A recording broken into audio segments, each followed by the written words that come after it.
नमस्कार दोस्तों, मैं आपका दोस्त आकाश। उम्मीद करता हूँ आप लोग सब ठीक ठाक होंगे। जो मैंने कल वीडियो बनाई थी उसका मैं पार्ट 2 बना रहा हूँ। तो अगर आपने मेरी पार्ट 1 वीडियो नहीं देखी है प्लीज़ आप जाएं और चेक कीजिए, तभी आपको ये वीडियो समझ आएगी। कल मैंने बोला था आपको कि मैं आपको बताऊँगा कि जो साइप्रस है उसकी वहाँ पर जो जॉब की अपॉर्चुनिटीज़ हैं या स्टूडेंट काम कर सकता है या क्या सीन है ना वो।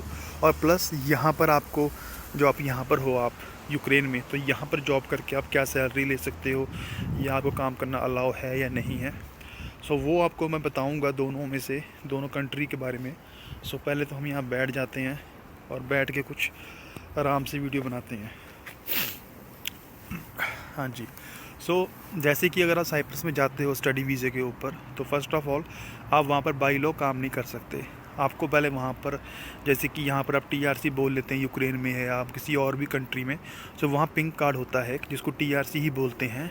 तो वो आपको पहले लेना पड़ता है, जो कि आपको यूनिवर्सिटी है, आपकी स्कूल कॉलेज जो भी है वो आपको प्रोवाइड करता है अपने आप। आपको अप्लाई करना पड़ता है उनके साथ जाकर, तो विद इन 1 मंथ या 2 मंथ, ये डिपेंड करता है, आपको मिल जाता है। उसके बाद आप बाई लॉ वहाँ काम कर सकते हैं 20 आवर्स जो हैं वो, या अभी कुछ बढ़ गए होंगे, मैं श्योर नहीं हूँ, पर आप लीगली वहाँ काम कर सकते हो आफ्टर पिंक कार्ड। अगर आप यूक्रेन में हैं और आप स्टडी वीज़े के ऊपर हैं, तब आप लीगली, चाहे आपके पास टीआरसी हो, तब भी आप यहाँ पर काम नहीं कर सकते हैं। और अगर आपको काम करना है तो आपको आपकी यूनिवर्सिटी से या जिस भी इंस्टीट्यूट में आप पढ़ रहे हैं वहाँ से लिखवाना पड़ता है, परमिशन लेनी पड़ती है, जो कि मिलती नहीं है, बहुत मुश्किल है। आप यहाँ पे काम नहीं कर सकते हैं बाई लॉ। अगर बात करूँ मैं सैलरी की, साइप्रस में अगर जो सैलरी है, पहले वो है आपको डिपेंड करती है काम के हिसाब से आप क्या काम कर रहे हैं। तो साइप्रस में जो काम है वो काम ज़्यादातर आपको खेती बाड़ी का मिलता है, या जैसे हमारे गायें होती हैं, भेड़ बकरियां होती हैं, इनको चराना होता है। मतलब बहुत गंदा काम है, बहुत गंदगी वाला काम है, पर हमारे भाई लोग करते हैं, क्यों, मजबूरी है। एजेंट ने आपको ये बोलकर वहाँ भेज देते हैं, यूक्रेन में भी साइप्रस में भी, कि आप यहाँ से या वहाँ से मूव कर जाएंगे। पर मूव करने वाला टॉपिक अलग है, वो मैं आपको बाद में बोलूँगा। पहले बात करें वहाँ सैलरी। अगर आप साइप्रस में हो और अगर आप ये वाला काम कर रहे हो भेड़ बकरियाँ के चराने का या कहीं खेती बाड़ी में, है ना, तो वहाँ पर जो रहना होता है वो आपको, जो वहाँ पर ऑनर होता है वो आपको खुद प्रोवाइड कर देता है, बट खाना आपको खुद का होता है आपका। और कोई कोई अच्छे होते हैं जो आपको खाना भी दे देते हैं। वहाँ पर जो सैलरी होती है वो आपको 300 से लेकर 400 यूरो तक ही मिलती है, और कई बार इससे भी कम मिलती है। और जो लोग वर्क परमिट पर हैं प्रॉपर वहाँ पर, उनको सैलरी कुछ ज़्यादा मिल जाएगी। बट जो आप अगर स्टडी पर हो, तो स्टडी पर तो आपको इतना ही मिलते हैं, 300 से लेकर 400 यूरो। और वो भी कई बार मालिक जो होते हैं आपके मार लेते हैं, आपको नहीं देते हैं। और काम बहुत गंदा है, रहना बहुत गंदा है वहाँ का। अगर यहाँ की बात करूँ यूक्रेन में, वैसे यहाँ बाई लॉ आप काम नहीं कर सकते एज ए स्टूडेंट, बट अगर आप कर रहे हो तो यहाँ पर पहली बात लैंग्वेज का इशू बहुत है। और अगर आप यहाँ पे काम कर भी रहे हो तो ज़्यादातर काम आप डिलीवरी में करते हो, फूड डिलीवरी में, या आप करते हो टैक्सी वगैरह में। टैक्सी में करते हो काम अगर आप, तो आपके पास लाइसेंस नहीं है, तो आप हमेशा तैयार रहें कि आपका 3400 ग्रीवना का चालान कभी भी कट सकता है। कमाई है पर रिस्क भी बहुत है। उसके बाद अगर हम बात करें फूड डिलीवरी की जॉब, उसमें भी लैंग्वेज का इतना इशू नहीं है, तो वो भी आप कर सकते हो। बट अगर वहाँ भी पकड़े जाते हो आप इमिग्रेशन के थ्रू, तब भी आपको 5100 ग्रीवना का चालान कटता है आपका। ये जो बातें हैं ये साइप्रस में नहीं है। वहाँ पर आप बाई लॉ काम कर सकते हैं, कोई आपको इशू नहीं काम कुम करने का। पर वहाँ पर जो काम है वो बहुत गंदे हैं, मतलब बहुत, जिसको हम बोल सकते हैं कि बहुत गंदा काम है, वो वाले काम है। और वहाँ पे लोगों को देखा है मैंने, मतलब खुजली पड़ जाती है उनको, इतना गंदा रहने वाला बहुत गंदा है उनका। ये दोनों चीज़ें हैं।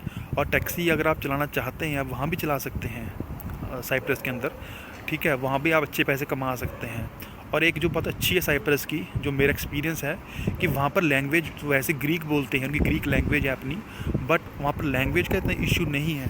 आपको इंग्लिश बोलने वाले बहुत ईजिली मिल जाएंगे, आपको इंग्लिश वाले मिल जाएंगे, आपको कोई दिक्कत नहीं होगी इतनी जितनी कि यहाँ पर हमको फेस करनी पड़ती है जिस बंदे को लैंग्वेज नहीं आती है। यहाँ पर बड़ा दिक्कत है लैंग्वेज का एज़ कम्पेयर टू साइप्रस। इसके बाद हम बात कर लेते हैं वर्क परमिट के बारे में।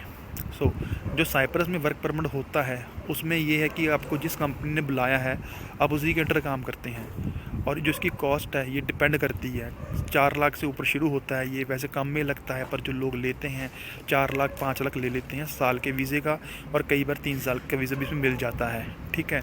और ये हाँ ये रिन्यू हो जाता है, पर इसमें जो आपको जॉब्स मिलती हैं वो जॉब्स आपकी यही होती हैं आपकी खेती बाड़ी वगैरह की, या आपको जैसे ये गाय को लेके चराना होता है, भेड़ बकरियों को लेके, या सूअर के फार्म होते हैं, मतलब फार्म्स होते हैं वहाँ आपको जॉब मिलती है, पोल्ट्री फार्म हो गया, वहाँ पर आपको जॉब मिलती है, वहाँ पर आपका वर्क परमिट लगता है।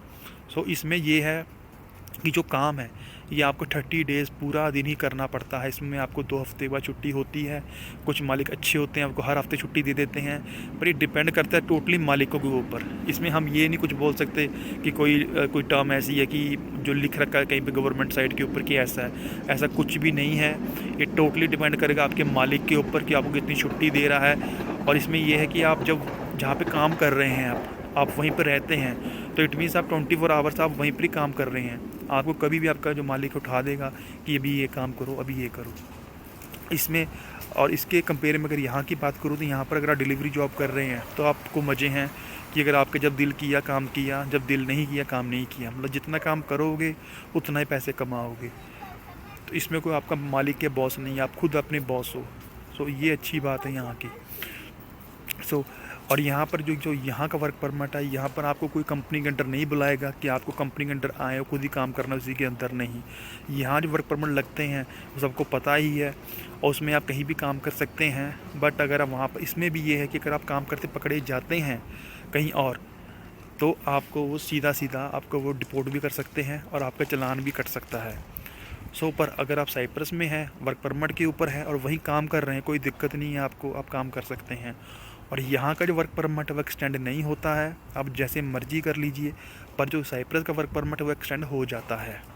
सो यहाँ पर जो लोग आ रहे हैं, अगर मैं बात करूँ जो लोग आ रहे हैं पैसे देकर, कोई 4 लाख में आ रहा है, कोई 5 लाख में आ रहा है 3 साल के वीज़े के लिए, और जो साल के वीज़े के लिए कोई 3 लाख में आ रहा है, और ये डिपेंड करता है। पर जो एक्चुअल ख़र्चा है, अगर आप आना चाहते हैं तो आप लगा लीजिए कि आप आराम से 2-2.5 लाख के आसपास में आप 3 साल का वीज़ा ले सकते हैं आराम से। 2.5 लाख के बीच में 3 साल का वीज़ा मिल सकता है आपको बड़ी ईज़िली, और 1.5 लाख के आसपास या उससे भी कम में आपको 1 ईयर का वीज़ा मिल जाता है। सो आप खुद कंपेयर कर लीजिए कि कौन सा सस्ता है और कहाँ पर आना चाहिए, कहाँ पर काम करना चाहिए। सो ये हुआ आपका टॉपिक जॉब के बारे में। सो अगला कोई वीडियो फिर लंबी हो रही है, सो अगला मैं वीडियो बनाऊँगा आपकी इसके ऊपर कि यहाँ की पीआर का फ़ायदा क्या है, वहाँ की पीआर का फ़ायदा क्या है, यहाँ के पासपोर्ट का फ़ायदा क्या है, और यहाँ से मूव होना इजी है या वहाँ से मूव होना इजी है, सब कुछ बताऊँगा आपको मैं नेक्स्ट वीडियो में। तो तब तक आप जुड़े रहें, अपना ख्याल रखें, मिलते हैं किसी और वीडियो में। Take care, bye.